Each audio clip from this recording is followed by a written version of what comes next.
ആറ്റുകാൽ പൊങ്കാല മഹോത്സവത്തിൽ സംഗീത വിരുന്നുമായി കുട്ടി വയലിനിസ്റ്റ് ഗംഗാ ശശിധരൻ. തന്റെ കഴിവിലൂടെ ഇതിനോടകം പ്രേക്ഷകരുടെ ഹൃദയം കീഴടക്കിയിരിക്കുകയാണ് ഈ 11 വയസ്സുകാരി.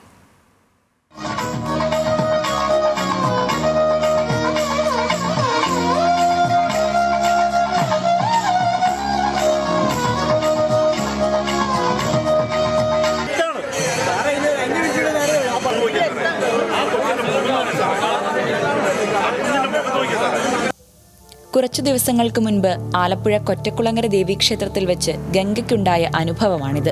അനുവദിച്ച സമയം കഴിഞ്ഞെന്ന് ചൂണ്ടിക്കാട്ടി പോലീസ് എത്തി പരിപാടി നിർത്തിവെപ്പിച്ചു. എന്നാൽ അതൊന്നും ഈ കൊച്ചു കലാകാരിയെ തളർത്തിയില്ല.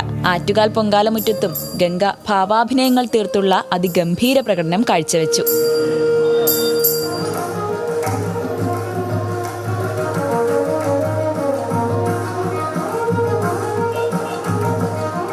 നാലര വയസ്സിലാണ് മലപ്പുറം സ്വദേശിയായ ഗംഗാ ശശിധരൻ വയലിൻ പഠനം ആരംഭിച്ചത്. അതിന് മുൻകൈയെടുത്തത് അമ്മ കൃഷ്ണവേണിയും.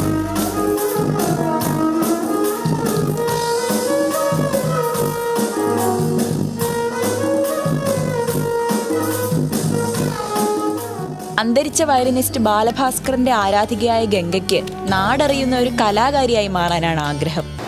ആറ്റുകാലിൽ വന്ന് പെർഫോം ചെയ്തിട്ട് എങ്ങനെ തോന്നുന്നു? നല്ല അടിപൊളിയായിരുന്നു. ഭാവിയിൽ ഇനിയിപ്പോൾ എന്താണ് ആഗ്രഹം? വയലിനിസ്റ്റ് ആവാൻ ആഗ്രഹം. നിരവധി അധ്യാപകർ പകർന്ന ജ്ഞാനമാണ് തന്റെ മകൾക്ക് ലഭിച്ചതെന്നാണ് അമ്മ കൃഷ്ണവേണി പറയുന്നത്. എനിക്കിഷ്ടമായിരുന്നു വയലിൻ. അപ്പോൾ അങ്ങനെ ഞാൻ കേൾപ്പിച്ചു കൊടുക്കാറുണ്ട് ചെറുപ്പത്തിലെ. പിന്നെ ബാലഭാസ്കർ ഭയങ്കര ഒരു മോട്ടിവേഷനാണ് പിറകെ. പിന്നെ എൻ്റെ ഒരു ഫ്രണ്ട് ഉണ്ട് ഇവിടെ തിരുവനന്തപുരത്ത് തന്നെ, നിതിൻ എന്ന് പറഞ്ഞിട്ട്. അവനാണ് പഠിപ്പിച്ചു തുടങ്ങിയത്. പിന്നെ ഇത്രയും ദൂരമുള്ള ബുദ്ധിമുട്ട് അതിനുശേഷം ഗുരുവായൂർ രാധിക ടീച്ചറെടുത്ത്. അത് കഴിഞ്ഞ് കൊറോണ ടൈമിലാണ് ടീച്ചറടുത്ത ക്ലാസ് സ്റ്റോപ്പായപ്പോൾ Thrissur Anuroopa sir, CS Anuroopa sir Akashvani ആർട്ടിസ്റ്റാണ്.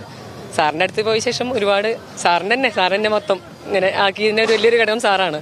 സമൂഹ മാധ്യമങ്ങളിൽ അടക്കം വൈറലായ ഗംഗയുടെ പ്രകടനം നേരിൽ കാണാൻ കഴിഞ്ഞതിന്റെ ആവേശത്തിലായിരുന്നു ആറ്റുകാലെ ആരാധകർ.